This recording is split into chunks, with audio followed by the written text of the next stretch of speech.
दो पर तो मान गए हैं कि वो हार गए हैं और इसके बाद दो की बात कर रहे हैं तो इसका मतलब वो चारों सीटें हार गए हैं। मानसिकता के साथ चुनाव लड़ रहे हैं, दो हमारी नहीं है, दो पर हम प्रयास करेंगे, वो प्रयास करते रहे, लेकिन निश्चित रूप से हम चारों सीटें जीतेंगे। ये विजन अगर उनकी इससे रिफ्लेक्ट होता तो मुझे लगता कि अच्छा रहता। मुद्दों पर चुनाव लड़ने की हिम्मत नहीं हो पा रही है क्योंकि 15 महीने से हिमाचल प्रदेश में कांग्रेस पार्टी की सरकार पूरी तरह से फेल हुई है हर मोर्चे पर और चुनाव को कभी भी हल्के में नहीं लेना चाहिए। ये हमारा पहले दिन से ही स्पष्ट मान्यता है और हम इस चुनाव को गंभीरता के साथ लड़ रहे हैं और लड़ ही नहीं रहे हैं, हम इस चुनाव को जीत रहे हैं।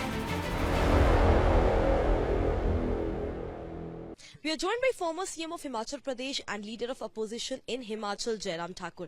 Jairam ji, thank you so much for joining us in Himachal today. We all are sitting in Mandi and Kangana Ranaut will be filing her nomination tomorrow. According to you, right now, what assertions we are getting is that Congress is very confident that 2 out of 4 seats they are going to bag this time in Himachal. What's your response to it? देखिए, एक बात तो बड़ी सीधी सी बात है कि दो पर तो मान गए हैं कि वो हार गए हैं और इसके बाद दो की बात कर रहे हैं तो इसका मतलब वो चारों सीटें हार रहे हैं। क्योंकि जब कोई चुनाव लड़ते हैं तो पहले ही इस तरह की मानसिकता के साथ चुनाव लड़ रहे हैं, दो हमारी नहीं है, दो पर हम प्रयास करेंगे, वो प्रयास करते रहे, लेकिन निश्चित रूप से हम चारों सीटें जीतेंगे। देखिए, जहां तक कंगना की बात है, यहाँ पर मंडी लोकसभा क्षेत्र के लिए कोशिश की है ऐसे मुद्दे, और मुझे लगता है कि बड़ा दुर्भाग्य है ये कि कोई महिला जब चुनाव लड़ती है तो जो सही मुद्दे, चुनाव के मुद्दे होने चाहिए, डेवलपमेंट के मुद्दे होने चाहिए, नेशनल इश्यूज पर बात करें तो उस पर समझ में आती है। लेकिन वो ऐसी बातें व्यक्तिगत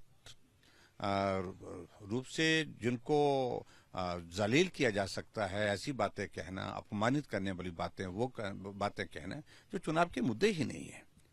लोग इस बात को देखना चाह रहे हैं कि मंडी लोकसभा क्षेत्र के सांसद के नाते हम क्या काम करेंगे। ये विजन अगर उनकी इससे रिफ्लेक्ट होता तो मुझे लगता कि अच्छा रहता।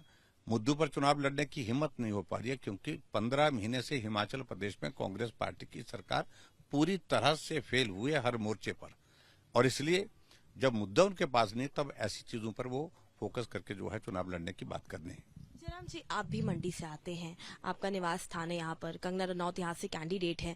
यहाँ का चुनाव बेहद इंटरेस्टिंग है क्योंकि अगर सोशल मीडिया भी उठा करके देखें, हर तरफ चर्चा ये चल रही है कि कंगना के लिए ये मैदान, ये टर्फ बहुत आसान नहीं है। इसीलिए जयराम जी, आपने भी पूरी तरह से खुद को यहाँ पे लगा रखा है, लगातार आप सभाएं कर रहे हैं। विक्रमादित्य को कितना टफ कॉम्पिटिशन आप समझते हैं कंगना के सामने? देखिए, कांग्रेस का कैंडिडेट कोई हो ये हमारे लिए मायने नहीं रखता, लेकिन उसके बावजूद चुनाव तो चुनाव है और चुनाव को कभी भी हल्के में नहीं लेना चाहिए। ये हमारा पहले दिन से ही स्पष्ट मान्यता है और हम इस चुनाव को गंभीरता के साथ लड़ रहे हैं और लड़ ही नहीं रहे हैं, हम इस चुनाव को जीत रहे हैं।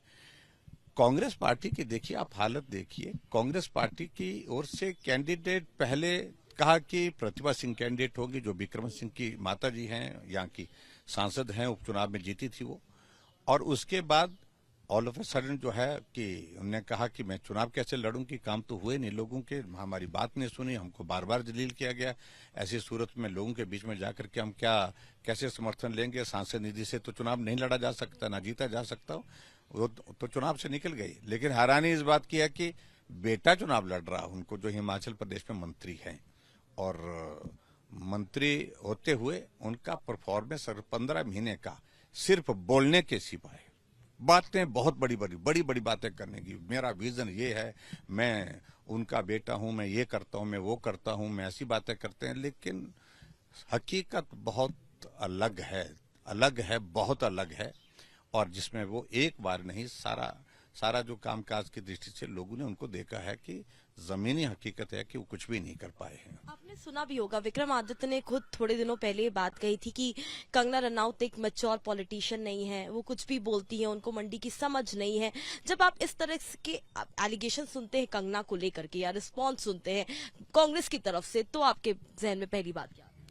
नहीं, देखिए सीधी सी बात, जो आदमी किसी काम को पहली बार करता है तो स्वाभाविक रूप से उसमें सीखने की सोच भी होनी चाहिए और उनमें वो है भी, और स्वाभाविक रूप से ये अपोजिशन वालों को कहने का एक मौका मिलता है, नए हैं, जानकारी नहीं है।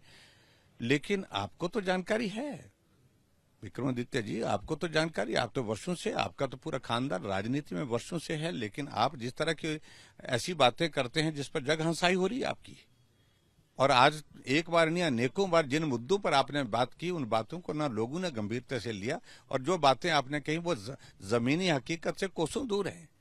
आप हिमाचल प्रदेश में पीडब्ल्यूडी मंत्री हैं, 7 महीने त्रासदी को, 8 महीने हो गए त्रासदी को हुए, जो सड़कें टूटी पड़ी हैं, बंद पड़ी हैं, वो सड़कें आज चलने के लायक नहीं है, वहां पर सड़कों पर गाड़ियां नहीं चल पा रही है, आप तो कुछ कर नहीं पाए।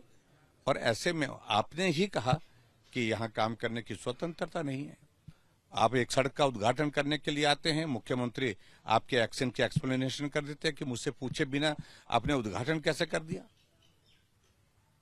तो आपको कितनी कर इजाजत थी काम करने की उस मंत्रालय में, आपकी सरकार में, ये अपने आप में प्रश्न खड़े हुए हैं। लोग काम पर प्रश्न उठा रहे हैं इस पूरे चुनाव कैंपेन में। नहीं, देखिए, स्वाभाविक रूप से चुनाव में काम तो मुद्दा होना ही चाहिए। लेकिन कांग्रेस तो कह रही है बीजेपी ने पूरे कैंपेन को पोलराइज कर दिया है, अब पोलराइजेशन की काम कर रहे हैं, तुष्टीकरण की पॉलिटिक्स कर रहे हैं, इस पूरे चुनाव को हिंदू वर्सेस मुस्लिम्स में कर दिया है कैंपेन। आप किसी भी बीजेपी के बड़े नेता की सुने, कांग्रेस ये आरोप लगा रही है, कांग्रेस का कहना है। देखिए, कांग्रेस वालों ने कुछ तो कहना है, चुनाव लड़ रहे हैं, उनके पास कुछ नहीं है। अगर भगवान रामचंद्र जी के जन्म स्थान पर मंदिर का निर्माण कार्य जो है वो भूमि पूजन से लेकर के प्राण प्रतिष्ठा तक पूर्ण रूप से संपन्न हुआ, तो स्वाभाविक रूप से भारतीय जनता पार्टी इस बात का जिक्र करेगी। आदरणीय प्रधानमंत्री जी ने जिस प्रकार से इस मुद्दे को लेकर के अपनी बात राजनीतिक दृष्टि से नहीं, लेकिन ये आस्था का विषय है, करोड़ों लोगों की आस्था का विषय, ये काम होना चाहिए, शीघ्र पूरा होना चाहिए, अच्छी तरह से होना चाहिए, इस भाव के साथ उनने काम किया। और स्वाभाविक रूप से जो 500 वर्षों से एक मुद्दा था, जो भारतीय जनता पार्टी ने 1989 में पालमपुर की बैठक में हिमाचल प्रदेश में जो राष्ट्रीय कार्य समिति की बैठक हुई थी, उस बैठक में प्रस्ताव पारित किया कि राम जन्मभूमि हमारी आस्था से जुड़ा हुआ है विषय है, और राम जन्मभूमि ये हमारी आस्था के साथ साथ हमारी संस्कृति का आधार है, केंद्र है, और इस मुद्दे को हम नहीं छोड़ेंगे। इस मुद्दे को लेकर के हमको हमेशा बात करनी है। रथ यात्रा शुरू हुई, लंबा संघर्ष हुआ, लंबी यात्राएं हुई। आप देखिए, 4 सरकारें भारतीय जनता पार्टी की राम मंदिर के जो है वो वहां पर मुद्दे पर जो है वो कुर्बान हुई है, न टूट गई सरकारें।